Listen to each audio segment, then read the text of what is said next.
Hi everyone, this is Lucia Liu, and it's August 26, 2025. Today I'm going to talk about Chapter 12, Biologic Oxidation.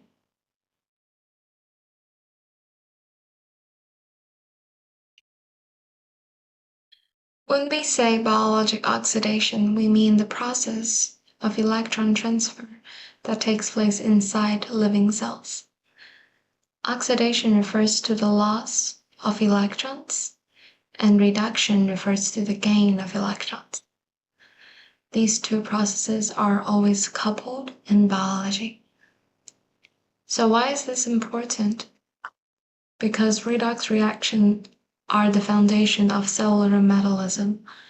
They provide the energy needed to generate ATP. They help the body to detoxify harmful compounds. And they also enable biosynthesis of essential molecules.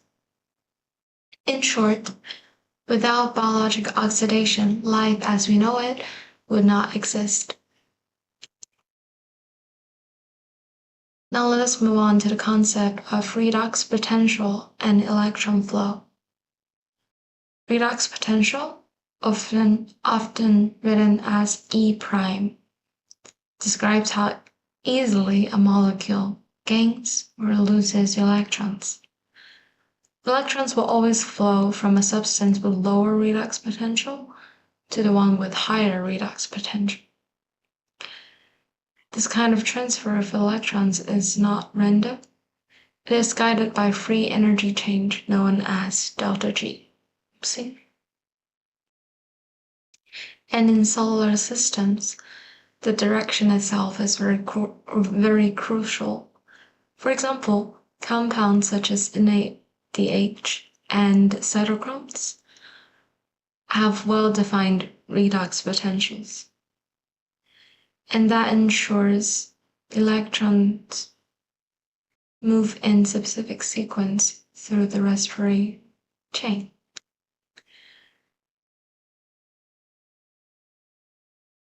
Allowing cells to capture energy efficiently.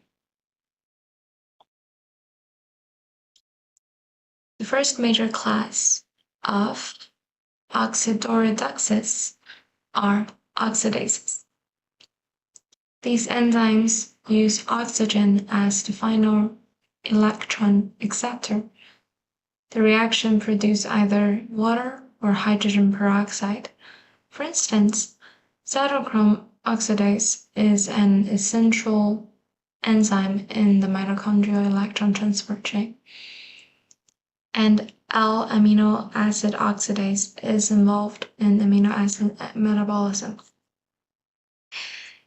These enzymes highlight how oxygen serves as a key partner in biological redox reactions. The second class are dehydrogenases. These enzymes transfer electrons but do not directly use oxygen.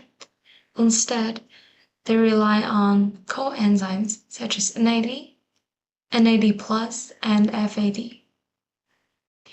A classic example is lactic dehydrogenase, which converts lactate to pyruvate, playing a role in metabolism. Another is NADH dehydrogenase, which is the first enzyme complex of the mitochondrial electron transport chain. These enzymes are crucial because they hand off electrons to coenzymes that then carry them to the next step of metabolism. The third class is hydroperoxidases. These enzymes act on hydrogen peroxide or organic peroxides, so hydroperoxidases. Their main function is protection. They detoxify reactive oxygen species that can damage cells. For example,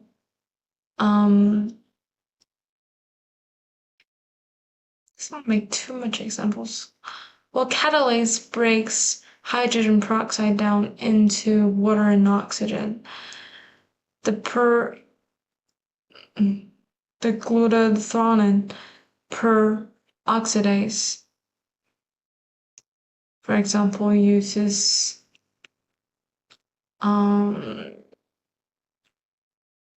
they're neutralizing peroxides. Without these enzymes, cell would be highly vulnerable to oxidative stress. The fourth class is oxygenases. Unlike oxidases directly incorporate oxygen atoms into substrates. There are two types: monooxygenase, which insert one oxygen atom, and dioxygenase, which insert both atoms of molecular oxygen, which is the oxygen gas. A very important family here is cytochrome P450 enzymes, or let's say 450 enzymes. They are heavily involved in drug metabolism, helping the body to process a clear help the body to process and clear toxins. Of course, these enzymes do not act alone. They rely on coenzymes and electron carriers. NAD+ and NADP+ are derived,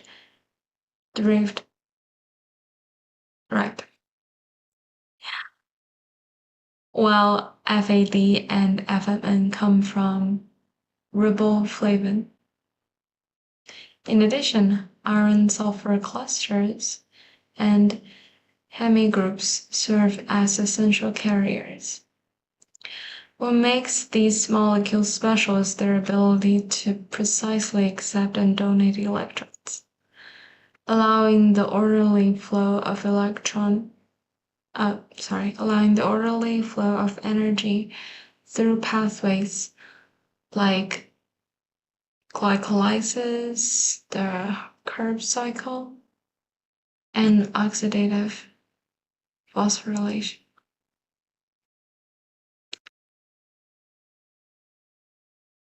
Let us take a closer look at a cytochrome P450 system.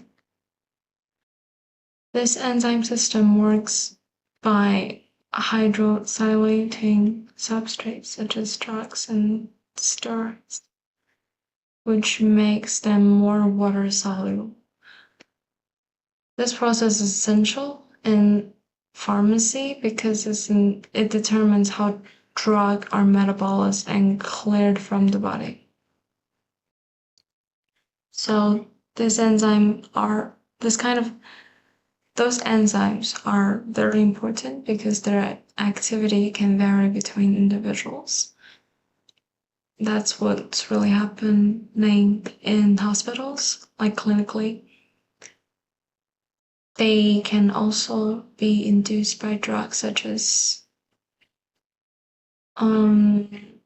phenobarbital, which means drug interactions and toxics must be considered.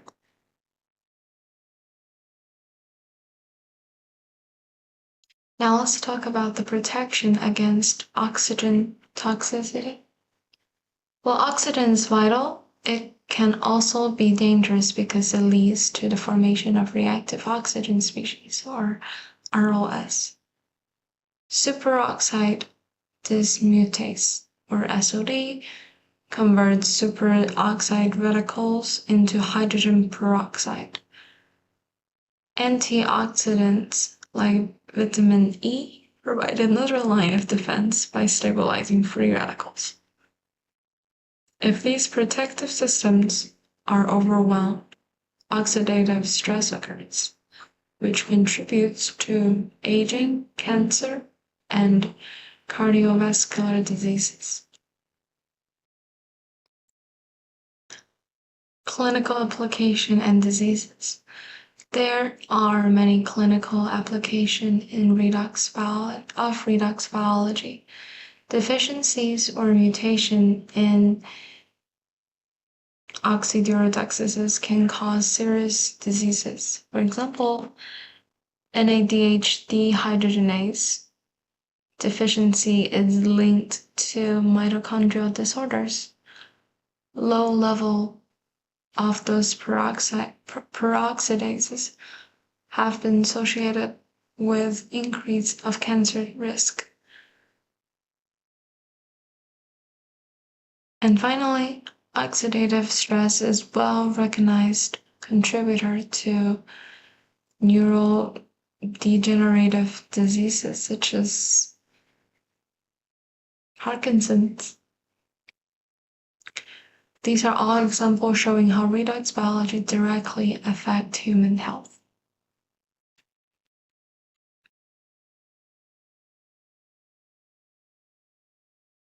In conclusion, biological oxidation is carried out by four main enzyme classes: oxidase, dehydrogenase, hydroperoxidase, and oxygenases. Together, they drive energy production, detoxification, and biosynthesis. They ensure that cells can adapt, survive, and thrive.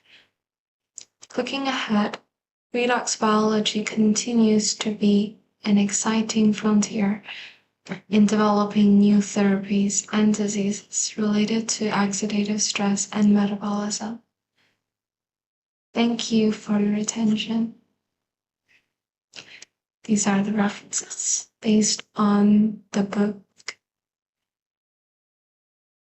and other references. Thank you so much.